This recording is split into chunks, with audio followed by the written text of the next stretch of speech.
Ethan Carter worked in a quiet office in Virginia. He was a data analyst for a private company that helped the government with defense projects. Most days, his job was simple. He looked at satellite data and checked for strange signals or changes in space activity. It was not exciting, but it paid well and gave him time to think. One evening, while going through the latest satellite logs, Ethan saw something strange. A few numbers didn't match up. The satellite had picked up a signal that didn't fit any known pattern. It was short, soft, and buried deep in cosmic noise. At first, he thought it was just a mistake. But when he checked the data from the past week, the same pattern showed up again. And again, always in the same part of the sky. Ethan was curious. He ran the data through several filters and analysis tools. The signal became clearer. It looked like it was made on purpose, not by nature. Maybe it was from a secret satellite. Maybe someone was testing new tech. But Ethan had seen secret tests before. This felt different. He didn't report it right away. Instead, he called someone he trusted. Madison Green was an old friend. She now worked at a government station that tracked objects in space. They had met years ago in a training program and kept in touch. "Maddie, I found something weird," Ethan said on the phone. "It might be nothing, but it keeps showing up. Want to take a look?" She agreed. He sent her the files. A day later, Madison called him back. Her voice was low and serious. "Ethan, this is not a mistake. I cross-checked it with our data. We picked up something in the same area last week. We just didn't see it because it was cloaked." "Cloaked?" he asked. "Invisible," she said. "Or close to it. Whatever it is, it's hiding. But not very well anymore." They started working together in secret. Madison used tools at her station to scan deeper into the part of the sky where the signal came from. The readings showed objects moving in a slow, careful pattern. They were not fast like meteors. They didn't match any known spacecraft. They were large, cold, and quiet. Too quiet. After 2 weeks of tracking, they were sure. There were several objects just outside Earth's orbit. They had no transponders, no ID codes, and made no contact. But they were watching Earth, waiting, listening. Madison whispered the thought first. "They're not ours." Ethan didn't want to believe it. Aliens? It sounded crazy. But the more they looked, the more real it became. They decided to pull in one more person. Jake Simmons, an old friend of Ethan's, used to be a Navy pilot. He now worked on private space flight designs. He had access to small probe systems used for meteor tracking. Jake was skeptical at first. "You think aliens are just sitting out there, watching us?" "Not think," Madison said. "We know. We just can't prove it the usual way." Jake agreed to help. He launched a private probe from a testing site in Nevada. The probe had a special camera and flew in a high arc near the edge of orbit. 3 days later, the probe sent back images. At first, the pictures looked like empty space, but under infrared light, shapes began to appear. Long, sharp outlines, not smooth like human ships. Alien. They had proof now. The ships were real, and they were watching. Ethan sat in silence after seeing the images. He felt cold. The world was not alone, and whatever was out there had stayed hidden for a long time. "They believed they were unseen," he said slowly. "But we noticed. None of them slept well that night. The stars above them no longer felt safe. Something had changed, and they were the first to see it." Madison sat at her desk late into the night. The room was quiet except for the soft hum of computers. She stared at the screen, watching strange waveforms move across the graph. These signals were not normal. They were soft, slow, and repeated at the same time each night. They came from the dark side of the moon. She checked again, using a tool that helped find hidden signals. The pattern was still there. It was not random. It was planned. She felt a chill run down her back. Someone or something was sending signals from a place no human had touched in years. Madison called Ethan right away. "It's not just ships," she said. "They're sending signals. The source is near the moon. I think it's a base." Ethan didn't speak for a moment. "Are you sure?" "Yes. I checked it 3 times. I think it's a command center." Jake joined the call. He was excited and worried. "We can launch another probe. One that flies past the moon. It could get a better look." They worked fast. Jake made changes to the new probe. It had stronger sensors and better cameras. The launch was quiet. No one knew but them. The probe flew through space, quiet and small. After 2 days, it passed near the dark side of the moon. The first images came back. They showed large shapes in the shadows. The ships were resting in a wide crater. They were dark, almost invisible, but the heat sensors caught their outline. Strange towers stood near them. It looked like a base. One image was clearer than the rest. It showed lights, blue and green, blinking in a slow pattern. The ships were not just hiding. They were talking to each other. Ethan looked at the pictures and felt sick. This isn't just spying. They're planning something. Madison nodded. "We need help. We can't keep this between the 3 of us." They contacted an old group of friends and workers. Some were scientists. Some were ex-military. All of them were smart and trusted. They shared the images, the signals, and their thoughts. The group met online, using encrypted calls. Everyone agreed it was real. The aliens were here. They had a base, and they were watching Earth. One woman, Dana Brooks, looked closely at the signal. She was a software expert.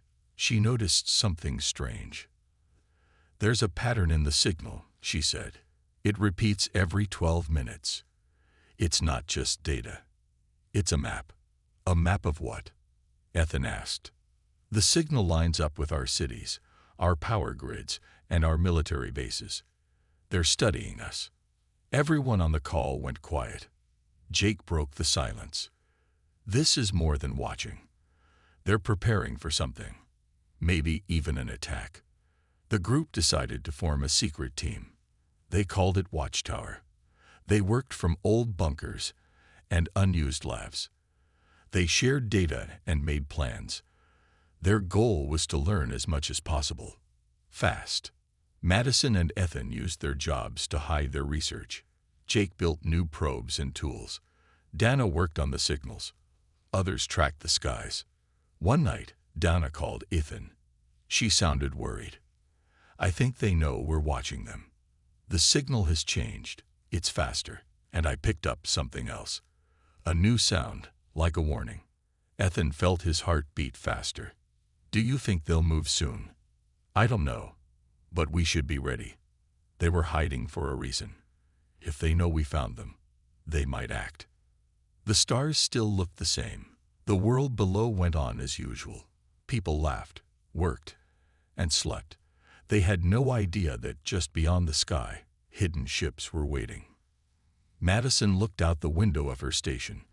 The moon hung quiet and bright, but she knew better now. In its shadow, something alien was awake, and Earth was running out of time. The group called Watchtower worked day and night. Each person had a job. Some watched the sky. Some studied signals. Some built tools. They knew they had little time. Ethan stayed in his office late. He went through data every night, hoping to learn more about the alien ships. Madison helped him from her station. She used new software to scan deeper into space. Jake tested new probe designs. Dana spent her time with the strange signal.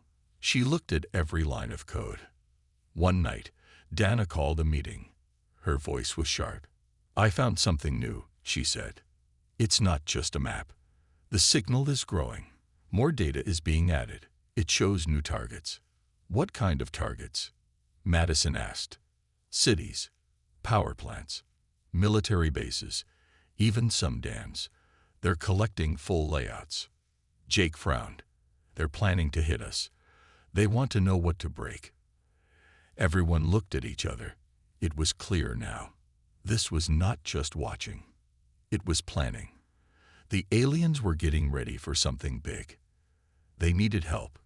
Quietly, the team reached out to others: scientists, old soldiers, engineers, and even hackers. People who didn't ask questions but wanted to protect Earth. Slowly, the network grew. Across the country, old bunkers and bases were reopened. Some were left from the Cold War. They were hidden deep in deserts or under mountains. Now they came back to life. Lights turned on. Machines started again. It felt like preparing for war. Jake and a small team started building new tools. They made drones that could fly high and quiet. Some were shaped like meteors. Others looked like space junk. But inside, they had sensors, cameras, and even small weapons. Donna shared her work with other coders. Together, they built programs to break the alien signal. They tried to talk back, but the aliens never replied. The signal changed again. It became harder to read, as if the aliens were hiding more now. Ethan watched all of this unfold. He felt proud, but also afraid. Earth was waking up, but would it be in time? One evening, Madison found something strange. A set of small objects were moving toward Earth. They were not ships. They were too small. Maybe probes. Maybe weapons. "They're testing our defense," she said. "They want to see how we react." The group called a meeting. They had to act. They couldn't wait anymore. Ethan spoke first. "We need to go public. Not with the full truth, but with enough. People need to know something is coming." Jake shook his head. "If we tell them everything, people will panic. But maybe we can leak some of it, just enough to push leaders into action." They agreed. The team released some of the images and data to a trusted news contact. It was shared as a mystery: strange ships near Earth, hidden signals, unknown objects moving in orbit. The story spread fast. People around the world saw the pictures. Some called it fake. Others believed. Within days, governments started asking questions. Space agencies checked their data. Quiet meetings were held. Plans were made. Something was changing. Humanity was waking up. Madison watched the news from her station. She saw fear in people's eyes, but also strength. People were talking, thinking, preparing. Back in the bunker, Dana finally cracked a new part of the signal. It showed a countdown, numbers moving slowly down day by day. "It's a timer," she said. "We have 10 days left. Then something big will happen." Ethan felt the weight of those words. 10 days. That was all they had. He looked at the others. "Then we use every hour. We fight back. We let them know we're not blind anymore." Outside, the night sky was full of stars. But now, every light held a question. The aliens thought they were unseen, but humans had noticed, and humans were getting ready. The night was quiet, but something was wrong. Ethan woke up to a call from Madison. Her voice was tense. "The Western power grid just went down," she said. "It's not a small problem. It's huge." Ethan sat up quickly. "You think it's them?" "Yes, and satellites are going dark too." One by one, he rushed to the bunker. The others were already there. Dana was typing fast, trying to see what systems were still working. Jake was checking on the drones. "3 of our satellites are gone," Madison said. "They didn't fall. They just stopped sending signals." "EMP weapons?" Jake asked. "Maybe, or something we don't know about yet." Then came the images. Cities in the west were in the dark. Planes had to land without lights. Traffic lights stopped. Phones were dead. People were confused and scared. And then came the flashes in the sky.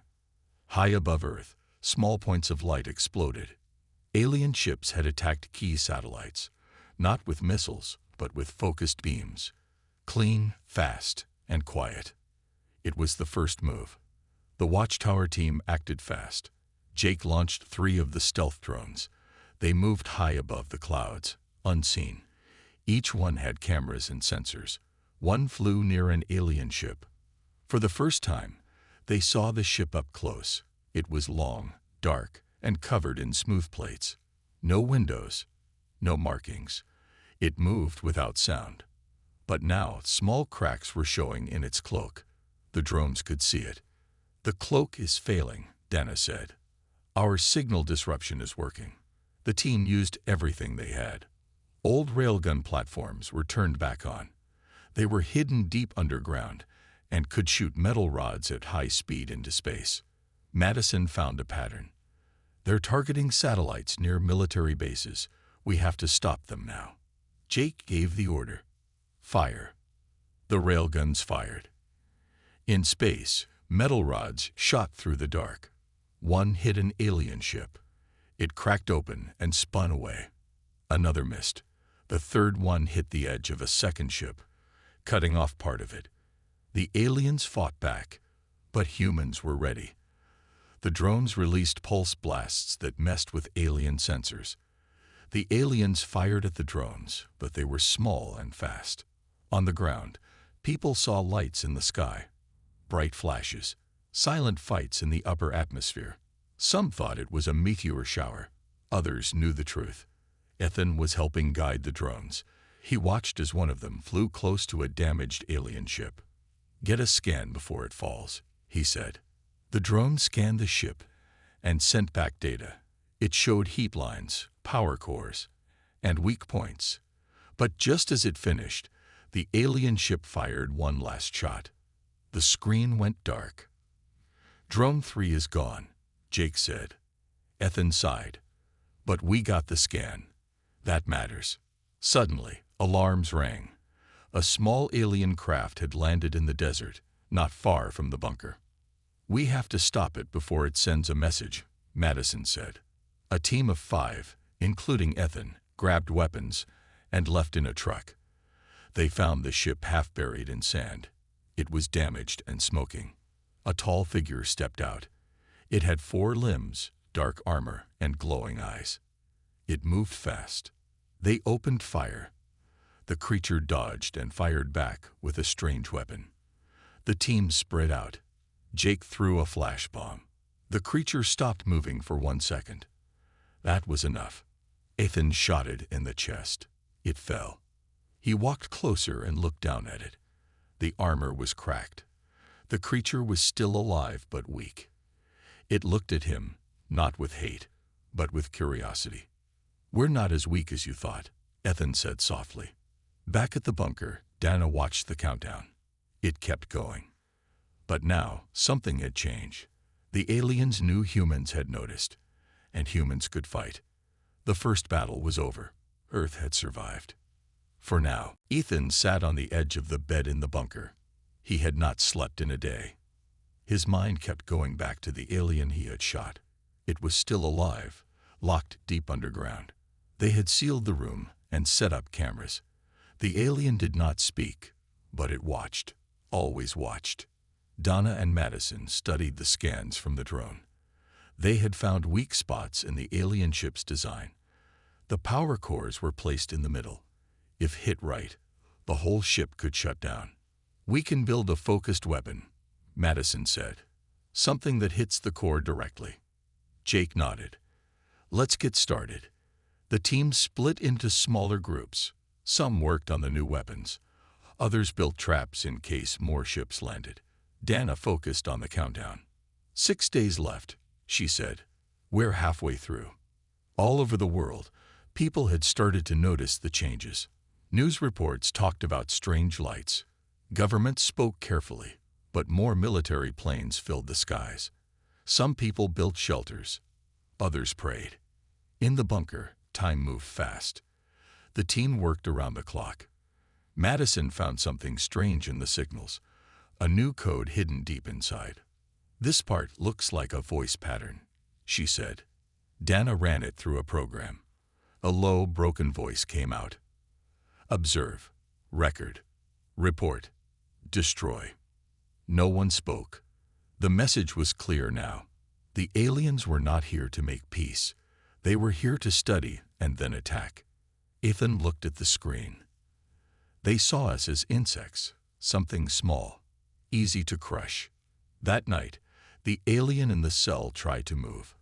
It touched the wall with its hand. The lights in the room blinked. It was trying to hack the system.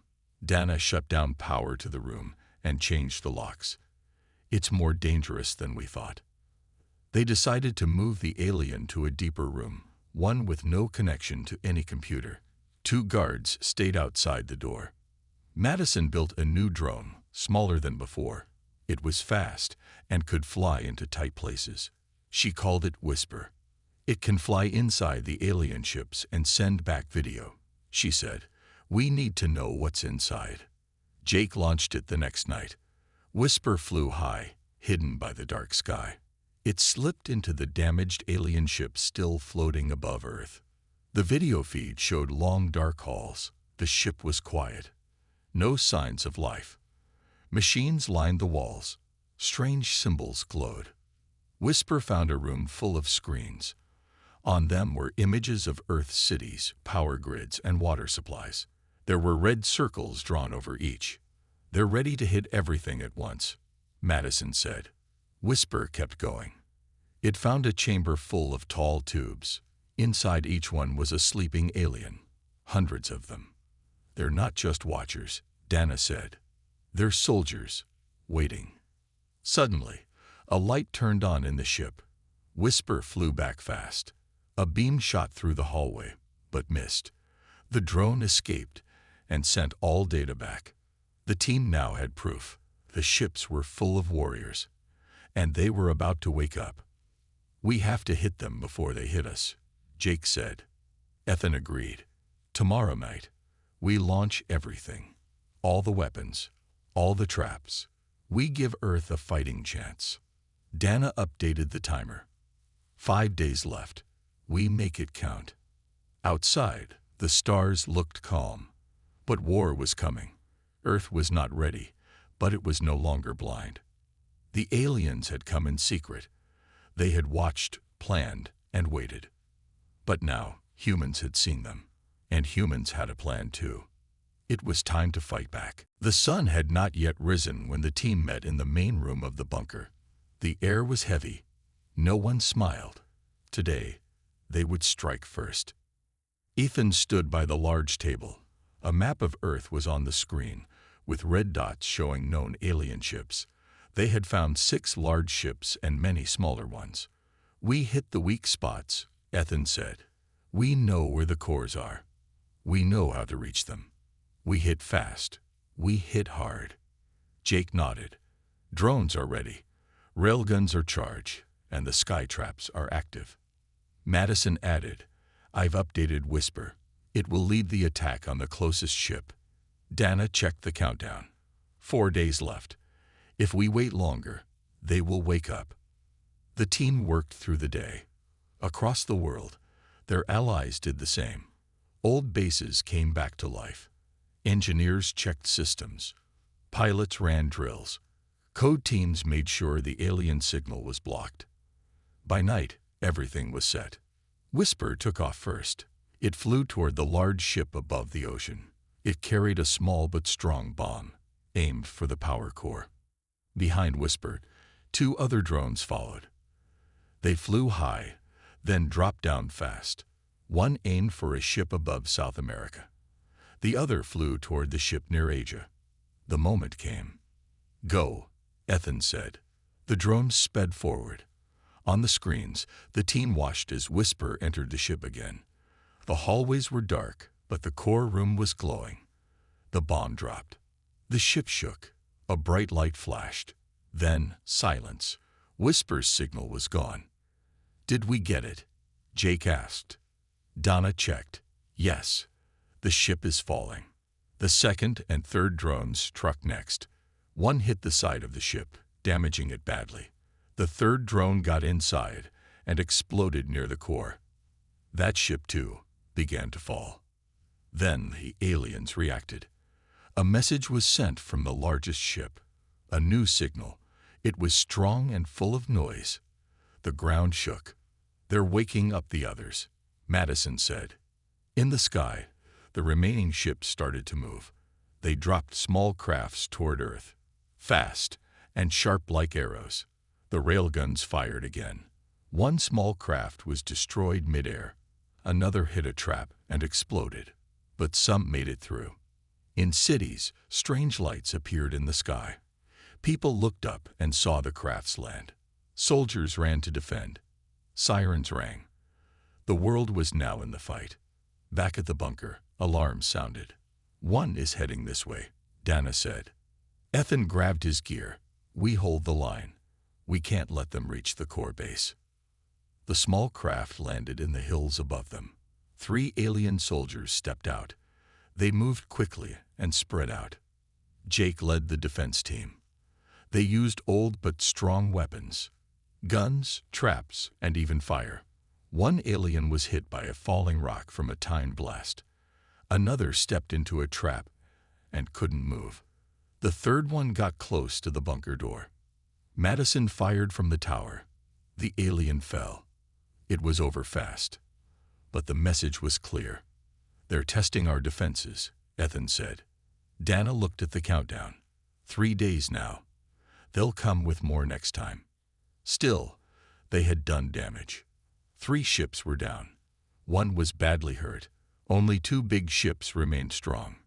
Ethan sat with the others that night. No one spoke for a while. They drank coffee and watched the screens. "We can win this," Madison said quietly. "We have to," Jake replied. "Earth depends on us." Ethan looked at the stars again. They had always seemed quiet, peaceful. Now, they were full of danger. But humans were not running, not hiding. They had seen the enemy, and now they were fighting back. Tomorrow would be harder, but they would be ready. The last 3 days moved fast. Each hour brought a new alert, a new attack, or a new chance to strike back. Ethan barely slept. His eyes stayed on the screens. He watched the skies, tracked the ships, and checked in with teams around the world. "One ship is moving toward the Atlantic," Dana said. "It's trying to reach deep water, maybe to hide." "We can't let it," Ethan said. "We take it down now." Madison worked fast. She sent 2 sea drones after it. These drones were built for speed. They had torpedoes and small charges.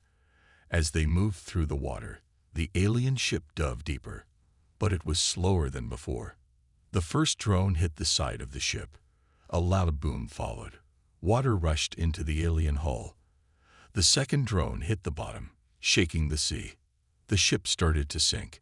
Back at the bunker, Dana smiled. Only 1 big ship left. But the last ship was the largest. It was now in low orbit, just above Earth. It had not moved much before. Now it was coming down. "They're ready for their final move," Jake said. "And so are we." The Watchtower team had one last plan. They would use the data Whisper sent before it was lost. That data showed the weak spots. If they hit those, they could bring down the ship before it reached the ground. Old rockets were taken from storage. Engineers worked fast to change the warheads. Instead of fire, they carried EMP pulses. These could shut down the ship without a blast. Ethan stood with the team in the control room. "This is our last shot. We hit them now, or we lose everything." The countdown began. 5, 4, 3, 2, 1.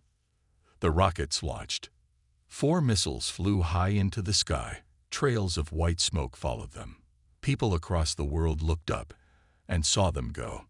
The alien ship saw them too. It turned and fired beams of light. 1 rocket was hit and fell. The others kept going. The first EMP pulse hit the side of the ship. Lights on the ship blinked. The second pulse hit closer to the center. "It's working," Dana said. "Systems are failing." The third rocket flew straight into the power core. A flash of light lit the sky. The ship stopped moving. Then it began to fall. Pieces broke off. Fire trailed behind it. It fell into the ocean, far from land. Silence filled the room. Then the screen showed calm. No more alien ships. No more strange signals. "We did it," Madison said. She looked around. "We really did it." Ethan sat down slowly. He felt the weight of it all. The fear, the fight, the loss, but also the hope. Reports came in from around the world. The alien crafts had stopped. Many fell where they stood. Some just shut down. Cities began to recover. Power came back. Planes flew again. People came out of hiding. In the bunker, the team opened the secure cell. The alien inside was weak now. Its armor faded. Its eyes looked tired. Ethan stood in front of it. "You watched us for years. You thought we would break. But we fought. We stood up." The alien said nothing, but it nodded once, slowly. Jake walked in with a small device. It sent a signal into space, a warning. One simple message: Earth is not weak. Dana turned off the countdown timer. It had reached 0. "The clock is done," she said, "but our work is just starting." They would study the wreckage, learn from the tech, train others, build better defenses. Ethan walked outside. The sun was rising. The sky was clear. Birds flew again. The world was still here. Humans had noticed, and humans had won. Now, the stars would know. Earth fights back.